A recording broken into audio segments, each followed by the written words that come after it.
With only one driving lesson under our belts, we hit the road for a 2-day self-drive tour of Angkor Wat. What started as a simple plan quickly turned into an adventure. Monkeys raided our cooler, sudden storms rolled in. I don't know if we're gonna risk staying here. And somehow we found ourselves completely alone inside one of the world's most famous temples. It wasn't the Angkor Wat trip we expected, but it's one we'll never forget. We are on our way to Angkor Wat in our very own tuk-tuk. Dave is currently taking the helm to get us there, and it took a couple of attempts to get it started.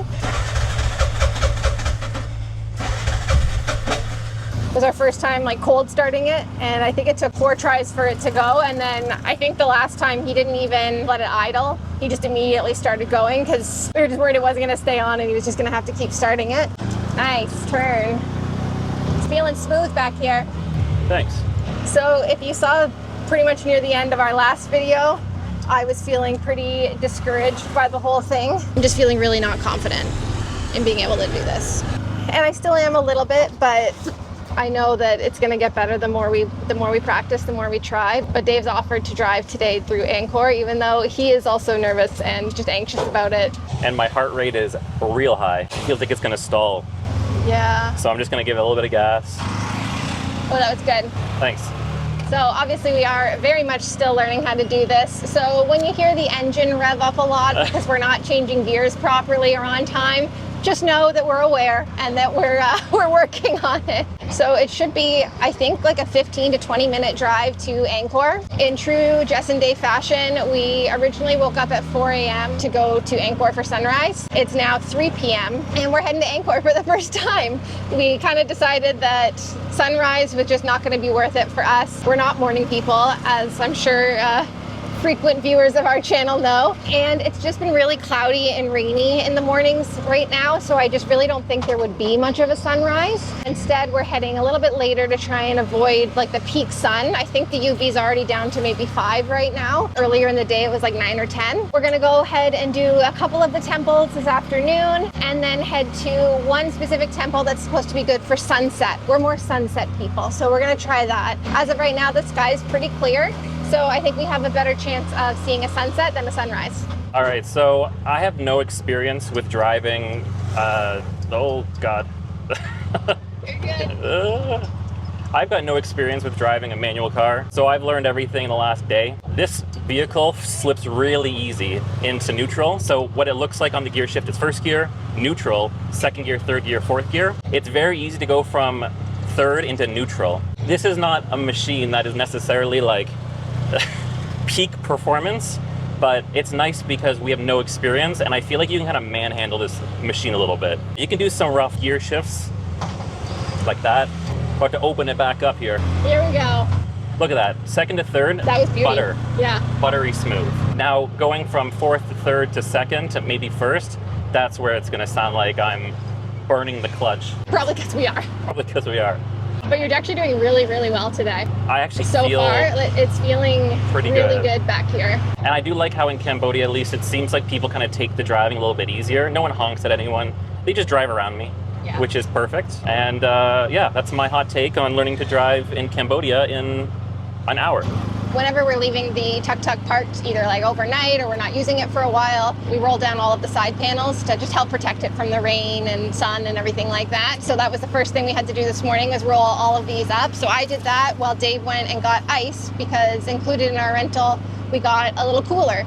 So we were able to buy some drinks from 7-Eleven and then fill the cooler with some ice from a place right across from our hotel. I think it was 1,000 riel per kilo of ice. So basically what, $1 for all the ice that you got? So that'll keep our drinks nice and cool. When we were here 7 years ago and had an actual guide drive us around, he always had cold drinks in the back for us. So we were like, yes, this is something we definitely need to do for ourselves. And Dave is absolutely killing it right now. He's doing really, really well. I know that's a bit of a tangent, but I'm not feeling any of it back here. Traffic is so unpredictable, and it's basically whoever is bigger has right of way for the most part. We can pretty much take right of way over most bikes, but if there's a big truck like that, nuh-uh, he gets right away. This is my attempt at bringing Dave's heart rate down a little bit. You're doing it, Dave.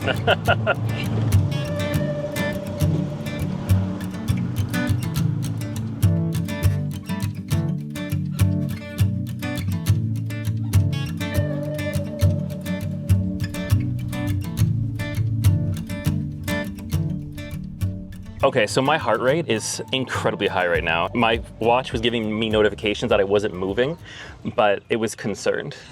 It was like, are you jogging right now? Because your heart rate's at 120 beats and you're not moving. So I can feel my heart. The driving was good. We did our practice yesterday, and then today doing it, it felt really good. I feel like I'm getting smooth transitioning of gears up and down.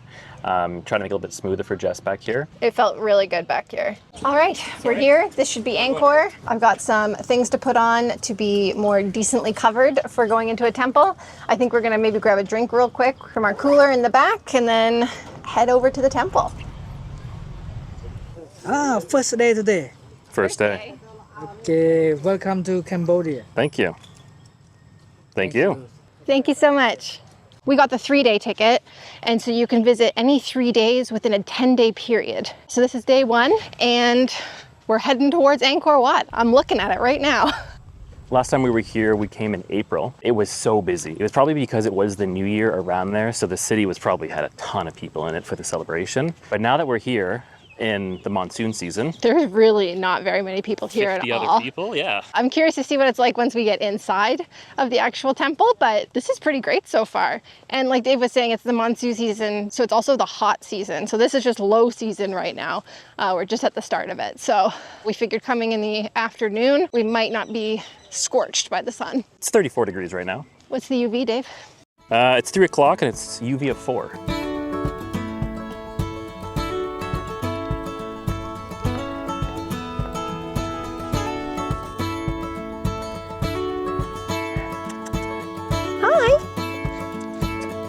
This is already amazing, the feeling of being here. And I'm still just so shocked by how few people are here at the entrance right now. So we're right here. I think the plan is to follow the red line right in. Looks like there's an inner structure. I think we can go inside of it. And then we exit out this floating man-made bridge out here behind us.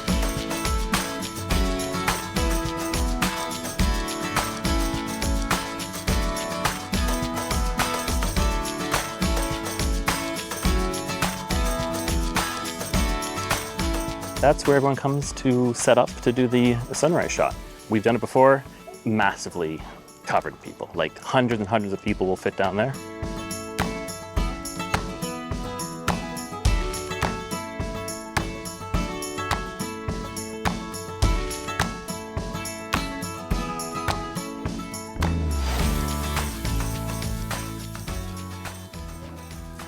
I know we've already said this 6,000 times, and I'm probably going to say it about 6,000 more, but it is so uncomfortably hot right now. It's incredible though. These temples are just amazing.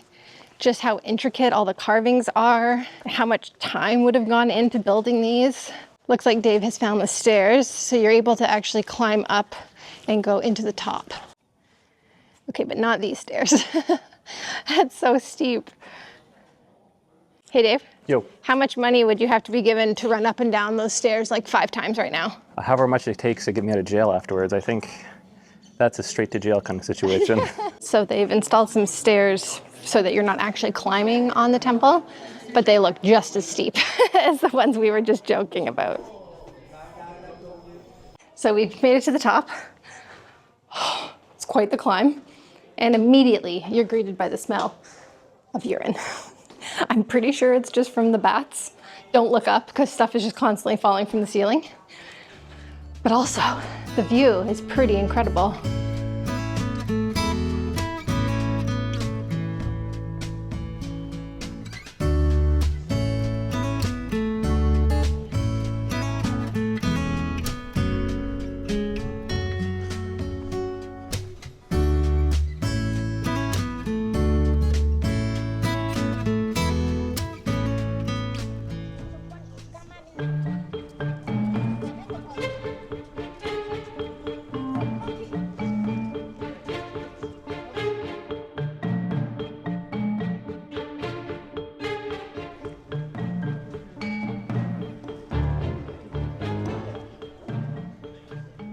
We just finished walking around Angkor. We've probably been there for about an hour, hour and a half. I really enjoy the fact that it's not very busy at all.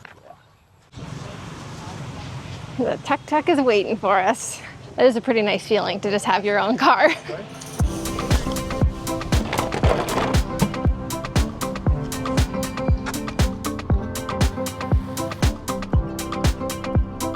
only been about 2 minutes since we left the parking lot at Angkor Wat, and we're just coming up to the south gate. It's supposed to be one of the best preserved of the 4 gates.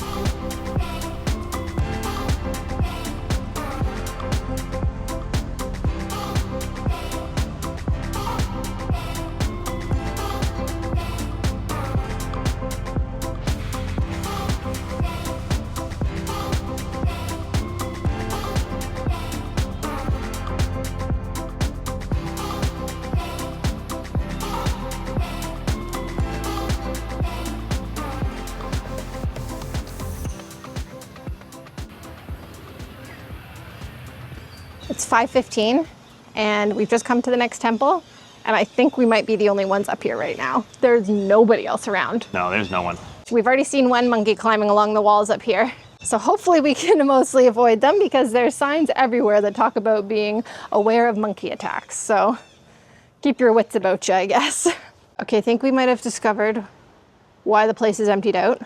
So we won't talk about it too loudly, but about what, 5 days ago? Yeah. 3 people actually died at Angkor Wat, at the actual temple, during a thunderstorm. They were trying to take shelter and it got struck by lightning, and 3 people died and a couple other people got injured. So I don't know if we're gonna risk staying here. Since we've been here for about 2-3 minutes, it's gotten a lot darker. Yeah, it's really rolling in. Yeah, I don't wanna risk this, so we're gonna head out and we'll come back tomorrow probably, because sunset's supposed to be in like an hour, and I don't think it's clearing up enough for that. It's so dark now. There's just been a huge shift in the temperature as well. It's now feeling like really cool, which is nice, but it's really ominous looking, and it's kind of eerie, especially when you're like walking around an ancient temple and the storm starts blowing in. And all the locals are starting to pack up now, so I think if the locals are... It looks like all the monkeys are hightailing it as well. Maybe we're just building this up too much, but we'll find out when we get to this tuk-tuk.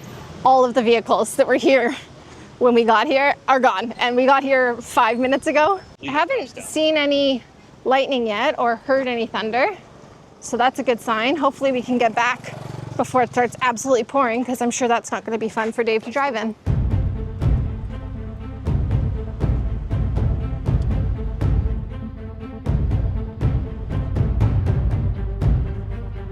We could have definitely stayed and kept exploring. There were people still staying. Just because of what recently happened, I think that just kind of freaked both of us out enough that we just didn't want to chance it. It's not worth the risk, and we have a 3-day pass. So today was only our first day. We still have 2 more days that we can use it. We'll come back to this temple that we were just at tomorrow. I believe it's Bayon Temple. And then we definitely want to go see the Tomb Raider Temple tomorrow as well.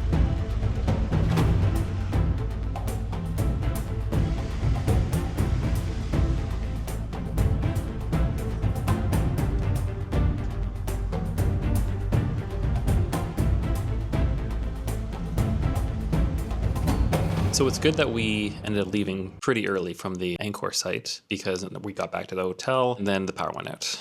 And it's come back on for maybe a second and gone right back out again. Now it's been out for about 5 minutes at least. So we're just gonna sit here in the dark for a bit. We're about to order dinner. We clarified there's no dinner without power, which makes perfect sense because that kitchen is dark. The reason why the power went out, we think, is obviously because of the storm that blew in.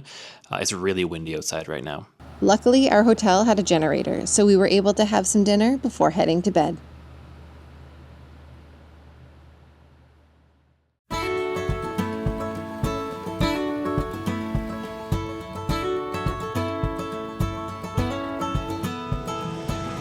So the goal for today, this is our last day in Siem Reap, is a couple things. First off, check the oil, make sure it's still good. It was perfect. Second thing, buy some oil, because we've heard it's everywhere, but it's always best to probably just actually have what you need. And then right across an intersection from our hotel is a park that Jess found out about that has bats in the tree. Flying foxes. Flying foxes. I don't know anything about bats. They sound big based on the name. And now that we've crossed the street and I'm looking at them, there's a lot of bats in a tree. They're large and you can hear them.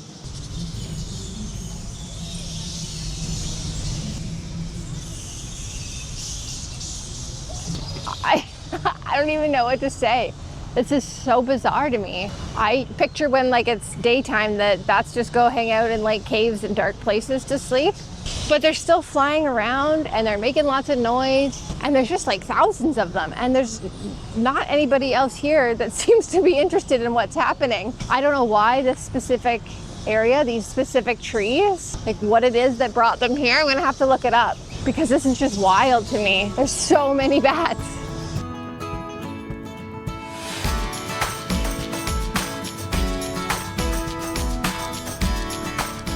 It's day 2 of us self-driving through Angkor Wat, and we just accidentally flew through a ticket control. So we're circling back. Right there. 22. Thank you. Thank you. Thank you.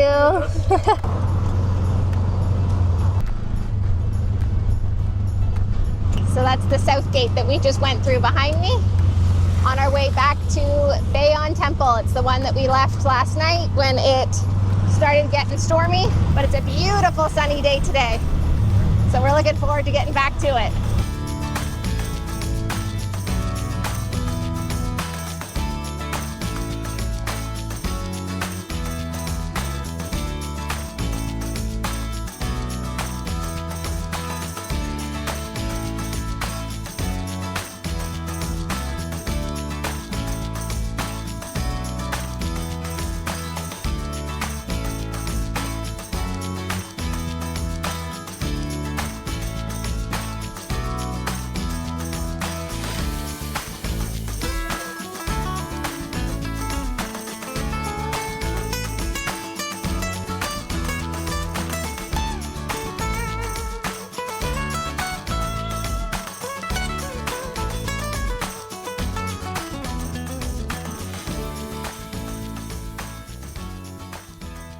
When we first showed up at this temple, there was maybe like 15 other people here. So as we were walking around, for the most part, we were always by ourselves. And then now that we're just leaving, we've been here, what, maybe half an hour? There's a couple of tour groups that seem to have arrived. So it's getting a little bit busier, but perfect timing because we're heading back to the tuk-tuk and get going to the next temple. There's a monkey inside this. Oh my gosh.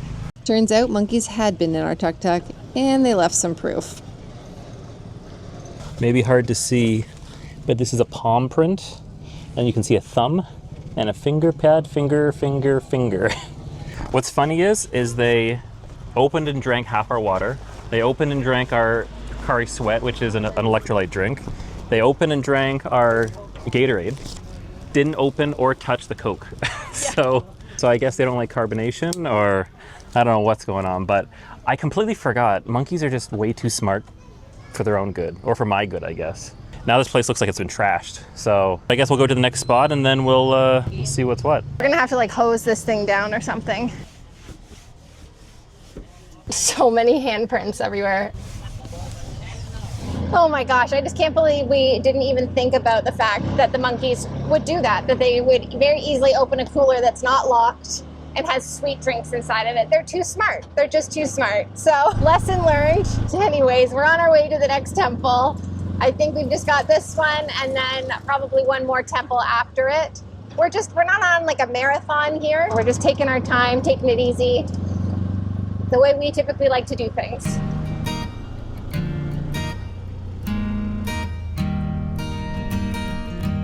So we accidentally drove past the next temple we were going to go to. Instead of going back, I think we're just going to carry on to the next one. There's so many things to see here that we're actually going to take a bit of a roundabout way to get to the next one. The next one is Ta Prohm. So it's known as like the Tomb Raider Temple because that's where part of that movie was filmed. That kind of feels like the really cool thing about doing this on your own and like self-driving it, is that you can just change your mind so easily and we can just go where we want, when we want. We're just really loving how just chill this has been. And we're coming up to, I think this is the North Gate now.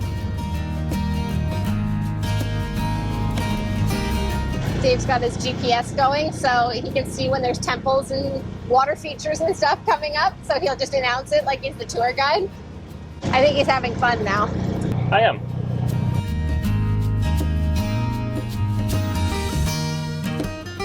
This is starting to feel like a temple safari.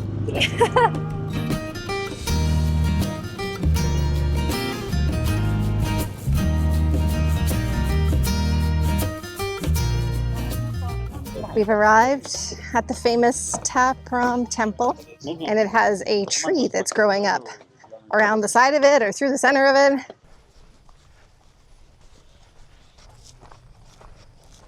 So we just had our tickets checked again on our way to the temple, and the ticket guys saw our camera and asked if we're doing YouTube. So we said yes, and now Jay's getting them all to subscribe. I feel like we've talked this to death. In my mind, I just picture Cambodia being like really dusty and really dry and hot. But since it's been raining literally every day, usually at night, there's so much greenery and it's just so much more lush than the last time we were here. It's currently, what time is it now? 4:30 basically? 4:45, yeah. We're arriving at the Tomb Raider temple, and so far there's nobody else around.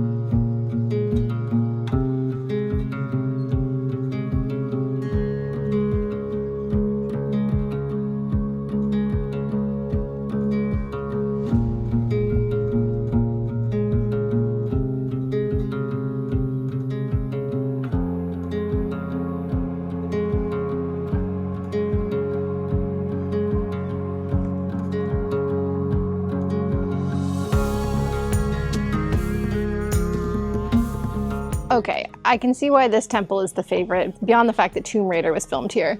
This is so flippin' cool. There's more than just the one tree growing out of the temple too. There's multiple all throughout it.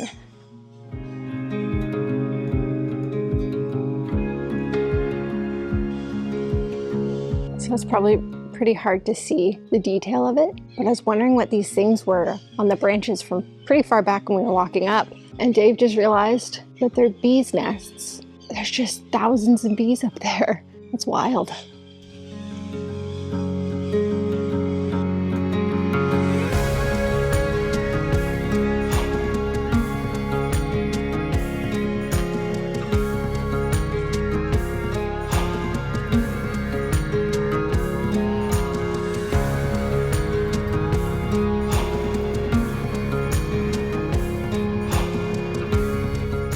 Join us next time as we get ready to begin the first leg of our tuk-tuk journey around Cambodia.